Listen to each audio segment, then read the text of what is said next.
Hi hello Swati Ganga Kannada YouTube ಚಾನಲ್ಗೆ ಎಲ್ಲರಿಗೂ ಸ್ವಾಗತ ಸುಸ್ವಾಗತ. ಇವತ್ತಿನ ವಿಡಿಯೋದಲ್ಲಿ ಚಂದ್ರಗ್ರಹಣ ಇದೆ. ಅದು ಯಾವ ರೀತಿಯಾಗಿ ಭಾರತದಲ್ಲಿ ಎಷ್ಟು ಸಮಯಕ್ಕೆ ಪ್ರಾರಂಭವಾಗುತ್ತೆ, ಎಷ್ಟು ಸಮಯಕ್ಕೆ ಮುಕ್ತಾಯವಾಗುತ್ತೆ, ಅವತ್ತಿನ ದಿವಸ ಪೌರ್ಣಮಿ ಕೂಡ ಇದೆ.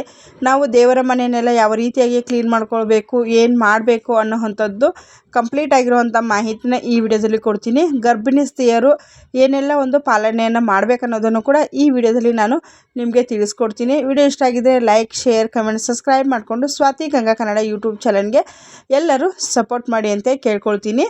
ಬನ್ನಿ ಇವಾಗ ವಿಡಿಯೋನ ಶುರು ಮಾಡ್ಕೊಳ್ಳೋಣ. ನೋಡಿ, ಇವಾಗ ಬಂದಿರುವಂಥ ಹೋಳಿ ಹುಣ್ಣಿಮೆ ತುಂಬ ಅಂದರೆ ತುಂಬ ವಿಶೇಷವಾಗಿರುವಂಥದ್ದು. ಅವತ್ತಿನ ದಿವಸ ಲಕ್ಷ್ಮಿಯ ಜನನವಾಯಿತು ಅಂಥೇಳಿ ಕೂಡ ನಮಗೆ ಪುರಾಣಗಳಲ್ಲಿ ಉಲ್ಲೇಖವಿದೆ. ಹಾಗಾಗಿ ಅವತ್ತಿನ ದಿವಸ ನಾವು ಯಾವ ರೀತಿಯಾಗಿ ಮನೆಯಲ್ಲಿ ಪೂಜೆಯನ್ನು ಮಾಡಬೇಕು, ಆದರೆ ಜೊತೆಯಲ್ಲಿ ಗ್ರಹಣ ಇರೋದರಿಂದ ಅದನ್ನು ಯಾವ ರೀತಿಯಾಗಿ ನಾವು ಪಾಲನೆಯನ್ನು ಮಾಡಬೇಕು, ಎಷ್ಟು ಸಮಯಗಳ ಕಾಲ ನಮಗೆ ಗ್ರಹಣ ಅನ್ನೋವಂಥದ್ದು ಇರುತ್ತೆ ಭಾರತಕ್ಕೆ ಅನ್ನೋದನ್ನು ಸಹ ನಾನಿಲ್ಲಿ ತಿಳಿಸ್ಕೊಡ್ತೀನಿ. ನೋಡಿ, ಭಾರತಕ್ಕೆ ಗ್ರಹಣ ಇದೆ. ಅದು 1 ನಿಮಿಷ ಆಗಿರ್ಬೋದು, 2 ನಿಮಿಷ ಆಗಿರ್ಬೋದು. ಟೈಮಿಂಗ್ ಯಾವಾಗಿಂದ ಪ್ರಾರಂಭವಾಗಿ ಯಾವಾಗಿಂದ ಮುಕ್ತಾಯ ಆಗುತ್ತೆ ಅನ್ನೋದನ್ನು ಕೂಡ ನಾನು ಟೈಮಿಂಗನ್ನು ತಿಳಿಸ್ತೀನಿ. ಆದರೆ ಗ್ರಹಣ ನಮಗೆ ಎಷ್ಟೇ ಕಾಲಗಳಿದ್ರೂ ಕೂಡ, ಆದರೆ ಗ್ರಹಣಕ್ಕೂ ಮುಂಚೆನೇ 9 ಗಂಟೆಗಳ ಕಾಲ ಗ್ರಹಣದ ಸೂತಕ ಅನ್ನೋವಂಥದ್ದು ಪ್ರಾರಂಭವಾಗುತ್ತೆ ಅಂಥೇಳಿ ನಮ್ಮ ಹಿರಿಕರು ನಂಬಲಾಗುತ್ತೆ. ಅದನ್ನು ಆಚರಣೆ ಕೂಡ ಇದೆ. ಹಾಗಾಗಿ ಆ ಒಂದು 9 ಗಂಟೆಗಳ ಕಾಲ ಕೆಲವೊಬ್ಬರು ಉಪವಾಸವನ್ನು ಇದ್ದು ಒಂದು ಗ್ರಹಣದ ಆಚರಣೆಯನ್ನು ಮಾಡುವಂಥದ್ದು. ಗ್ರಹಣ ನಡೆಯುವಂಥ ಸಂದರ್ಭದಲ್ಲಿ ನಾವು ಏನು ಜಪ ತಪಗಳನ್ನು ಮಾಡೋದರಿಂದ ನಮಗೆ ಏನೆಲ್ಲ ಒಂದು ಸಿದ್ಧಿ ಅನ್ನೋವಂಥದ್ದಾಗುತ್ತೆ ಅಂದರೆ, ಅದು ತುಂಬ ಈ ಋಷಿ ಮುನಿಗಳಾಗಿರಬಹುದು, ಮತ್ತು ಈ ಒಂದು ಪೂಜೆ ಪುನಸ್ಕಾರಗಳನ್ನ ಜಾಸ್ತಿ ದೈವಿಕ ಆರಾಧನೆಯನ್ನು ಮಾಡುವಂಥವ್ರು ಈ ಒಂದು ಗ್ರಹಣದ ಸಂದರ್ಭಗಳಲ್ಲಿ ತುಂಬ ಅಂದರೆ ತುಂಬ ಸಿದ್ಧಿಗಳನ್ನು ಮಾಡ್ಕೊಳ್ತಾರೆ. ಆ ಸಿದ್ಧಿಗಳನ್ನು ಮಾಡ್ಕೊಳ್ಳೋದ್ರಿಂದ ಅದು ಅವ್ರಿಗೆ ಶಾಶ್ವತವಾಗಿ ಸಿಗುವಂಥದ್ದು. ಹಾಗಾಗಿ ತಂತ್ರ ಮಂತ್ರಗಳನ್ನು ಅವರು ಈ ರೀತಿಯಾಗಿ ಅಭ್ಯಾಸವನ್ನು ಮಾಡುವಂಥದ್ದು. ಹಾಗಾಗಿ ಗರ್ಭಿಣಿ ಮಹಿಳೆಯರು ಏನೇನೆಲ್ಲ ಮಾಡಬೇಕು ಅನ್ನೋದನ್ನು ತಿಳಿಸ್ಕೊಡ್ತೀನಿ. ನೋಡಿ, ನಾನಿವಾಗ ಟೈಮಿಂಗ್ಸನ್ನು ನಿಮಗೆ ಹೇಳ್ತೀನಿ. ಆ ಒಂದು ಟೈಮಿಂಗ್ಸಲ್ಲಿ ನೀವು ಊಟ ಮಾಡೋದಾಗಿರಬಹುದು, ಮತ್ತು ಏನನ್ನ ತಿನ್ನೋದು, ಎದ್ದು ಓಡಾಡೋದು, ಆಚೆ ಹೋಗೋದು ಎಲ್ಲ ಮಾಡೋದಕ್ಕೆ ಹೋಗಬೇಡಿ. ನೀವು ಏನೇ ಇದ್ರೂ ಕೂಡ ಈ ಒಂದು ಗ್ರಹಣದ ಸೂತಕ ನಾನು ಹೇಳೋದ್ನಲ್ಲ 9 ಗಂಟೆಗಳ ಕಾಲ ಇರೋ ಅಂಥದ್ದು. ಆದರೆ 9 ಗಂಟೆಗಳ ಕಾಲ ಗರ್ಭಿಣಿ ಸ್ತ್ರೀಯರಿಗೆ, ಚಿಕ್ಕ ಮಕ್ಕಳಿಗೆ, ಅನಾರೋಗ್ಯದಿಂದ ಇರೋರಿಗೆಲ್ಲರಿಗೂ ಪಾಲಿಸೋದಕ್ಕೆ ಆಗೋದಿಲ್ಲ.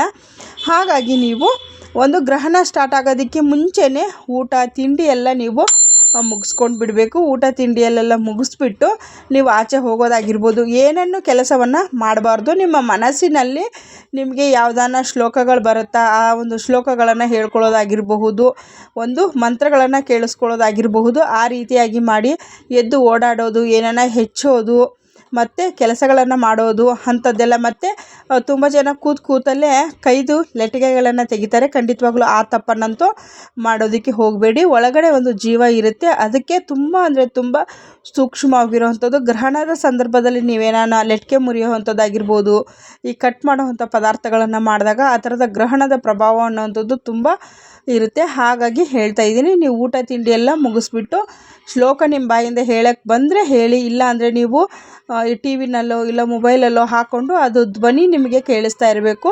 ಆ ಒಂದು ಗ್ರಹಣದ ಸಂದರ್ಭದಲ್ಲಿ ಗ್ರಹಣ ಮುಗಿದ ನಂತರದಲ್ಲಿ ನೀವು ತಲೆಗೆ ಸ್ನಾನವನ್ನು ಮಾಡಿಕೊಂಡು ದೇವರಿಗೆ ಒಂದು ನಮಸ್ಕಾರವನ್ನು ಹಾಕ್ಕೊಳ್ಳಿ. ಮತ್ತು ದೇವರ ಮನೆಯನ್ನೆಲ್ಲ ಯಾವ ರೀತಿಯಾಗಿ ಕ್ಲೀನ್ ಮಾಡಬೇಕು, ಗ್ರಹಣ ಇದೆ ಯಾವ ರೀತಿಯಾಗಿ ನಾವು ಪೂಜೆಯನ್ನು ಮಾಡ್ಕೊಳ್ಬೇಕು ಅನ್ನೋದಾದರೆ, ಖಂಡಿತವಾಗ್ಲೂ ಮಂಗಳವಾರ ದಿವಸ ನಮಗೆ ಗ್ರಹಣ ಅನ್ನೋವಂಥದ್ದು ನಡೆಯುವಂಥದ್ದು. ತುಂಬ ಜನ ಅವತ್ತಿನ ದಿವಸ ಸತ್ಯನಾರಾಯಣ ಸ್ವಾಮಿ ಪೂಜೆ ಆಗಿರಬಹುದು, ಮತ್ತು ಅವತ್ತಿನ ದಿವಸ ಲಕ್ಷ್ಮೀ ಪೂಜೆಯನ್ನು ಪ್ರತಿ ತಿಂಗಳು ಅವರು ವಾಡಿಕೆಯಲ್ಲಿ ಇಟ್ಕೊಂಡಿರ್ತಾರೆ. ಅದನ್ನು ಕೂಡ ಗ್ರಹಣ ಇರೋದರಿಂದ ಏನು ಮಾಡೋದಕ್ಕೂ ಆಗೋದಿಲ್ಲ. ಆ ಒಂದು ಸಂದರ್ಭದಲ್ಲಿ ಗ್ರಹಣ ಮುಗಿದ ನಂತರದಲ್ಲಿ ನೀವು ಪೂಜೆಯನ್ನು ಮಾಡ್ಕೊಳ್ಬಹುದು. ಗ್ರಹಣ ಯಾವಾಗ ಪ್ರಾರಂಭವಾಗಿ ಯಾವಾಗ ಮುಕ್ತಾಯ ಆಗುತ್ತೆ ಅನ್ನೋದನ್ನು ತಿಳಿಸ್ಕೊಡ್ತೀನಿ. ನೋಡಿ, ಮಂಗಳವಾರ ದಿವಸ ನಮಗೆ ಸಂಜೆ 6:33 ನಮಗೆ ಗ್ರಹಣದ ಕಾಲ ಅನ್ನುವಂಥದ್ದು ಶುರುವಾಗುತ್ತೆ. ಮುಕ್ತಾಯ ಆಗುವಂಥದ್ದು ಬಂದು 6:40 ಗ್ರಹಣದ ಕಾಲ ಅನ್ನುವಂಥದ್ದು ಮುಕ್ತಾಯವಾಗುತ್ತೆ. ಇವತ್ತು ಪೌರ್ಣಮಿ ಆಗಿರೋದ್ರಿಂದ ನಮಗೆ ಚಂದ್ರಗ್ರಹಣ, ಚಂದ್ರ ಉದಯ ಸಹಿತ ಕೂಡ ನಮಗೆ ತುಂಬ ಅಂದರೆ ತುಂಬ ಮುಖ್ಯವಾಗಿರುತ್ತೆ. ಆ ಒಂದು ಸಮಯವನ್ನು ಕೂಡ ನಾನು ತಿಳಿಸ್ಕೊಡ್ತೀನಿ. ನೋಡಿ, 6:47 ಚಂದ್ರೋದಯ ಅನ್ನುವಂಥದ್ದು ಪ್ರಾರಂಭವಾಗುತ್ತೆ.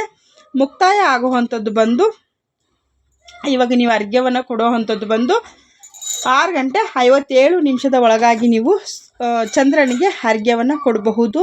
ಈ ಒಂದು ಸಿಂಹ ರಾಶಿಗೆ ಗ್ರಹಣ ಅನ್ನುವಂಥದ್ದು ಪ್ರವೇಶವಾಗುತ್ತೆ. ಆ ರಾಶಿಯಲ್ಲಿ ಇರೋವಂಥವ್ರು ನಿಮ್ಮ ಒಂದು ಅರ್ಚಕರಿಗಾಗಿರಬಹುದು, ಅವ್ರಿಗೆ ನೀವು ಏನನ್ನಾದರೂ ಅಕ್ಕಿ, ಬೇಳೆ ಅಥವಾ ಚಿನ್ನದ ಲೋಹವನ್ನು ನೀವು ದಾನವಾಗಿ ಕೊಡಬಹುದು. ಗ್ರಹಣದ ದೋಷ ನಿಮಗೇನನ್ನ ಬಂದಿದ್ದರೆ ಅದು ನಿವಾರಣೆ ಅನ್ನುವಂಥದ್ದಾಗುತ್ತೆ. ದೇವರ ಸಾಮಗ್ರಿಗಳನ್ನು ತೊಳೆಯುವಂಥವ್ರು ಮಂಗಳವಾರ ದಿವಸ ಸಂಜೆ ಆದರೆ ನೀವು ಗ್ರಹಣ ಮುಗಿದ ನಂತರದಲ್ಲಿ ತಲೆಗೆ ಸ್ನಾನವನ್ನು ಮಾಡಿಕೊಂಡು ಮನೆಯನ್ನೆಲ್ಲ ನೀಟಾಗಿ ಶುಚಿಗೊಳಿಸಿ ತದನಂತರದಲ್ಲೇ ನೀವು ಆ ಮಂಗಳವಾರದ ಸಂಜೆಯ ಒಂದು ಲಕ್ಷ್ಮೀ ಪೂಜೆಯನ್ನು ಸಹ ಮಾಡ್ಕೊಳ್ಬಹುದು. ಟೈಮ್ ಇಲ್ಲ ಅಂತಂದರೆ ನೀವು ಬೆಳಗಿನ ಜಾವ ಬುಧವಾರ ದಿವಸ ಬೆಳಗ್ಗೆ ಬ್ರಹ್ಮ ಮುಹೂರ್ತದಲ್ಲಿ ಸಹ ನೀವು ಪೂಜೆಯನ್ನು ಮಾಡ್ಕೊಳ್ಬಹುದು. ಗ್ರಹಣದ ಮಾಹಿತಿ ನಾನು ಕೊಟ್ಟಿರುವಂಥದ್ದು ಇಷ್ಟ ಆಗಿದ್ದರೆ ಲೈಕ್, ಶೇರ್, ಕಮೆಂಟ್, ಸಬ್ಸ್ಕ್ರೈಬ್ ಮಾಡಿಕೊಂಡು ಸ್ವಾತಿ ಗಂಗಾ ಕನ್ನಡಗೆ ಸಪೋರ್ಟ್